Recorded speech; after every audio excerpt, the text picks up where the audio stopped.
Hello అండి. అందరికీ నమస్కారం. నేను మీ సరోజినినండి.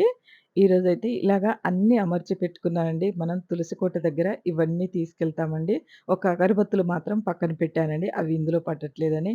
ఇలా మనం పండ్లు, పువ్వులు అన్నీ తీసుకెళ్ళండి. తమలపాకులు, నీరు, నూనె మనం ఒత్తి వేసుకోవాలండి ఇంట్లోనే. ఎందుకంటే బయట ఇదంతా నేను రెడీ చేయటానికి టైం పడతదండి. అందుకనే మొత్తం నేను ఇంట్లోనే రెడీ చేసుకొని పళ్ళెంలో పట్టుకెళ్తానండి. ఇంకా గాలొస్తూ ఉంటే మాత్రం దీపానికైతే లేట్ అవుతదండి.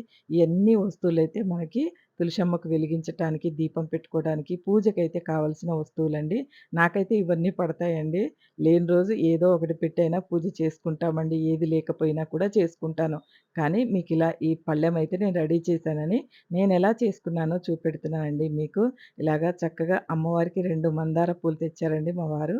పూలల్లో మందార పువ్వు తెస్తే అది కూడా పెట్టి, అమ్మవారికి తాంబూలం పెట్టేసి ఇలా చక్కగా పూజ చేసుకున్నానండి. ఇంట్లో అయిపోయిన తర్వాత 7 గంటలయిందండి. 7కి వెళ్ళి బయటికెళ్ళి చేసేసానండి. ఒక్కొక్క రోజు సూర్యోదయం రాకముందుకే చేసేస్తానండి. ఒక్కొక్కసారి లేట్ అవుతుందండి. ఎందుకంటే పూల కోసానికి ఆగాల్సొచ్చిందండి. వీడియో నచ్చితే లైక్ చేయండి, షేర్ చేయండి, కామెంట్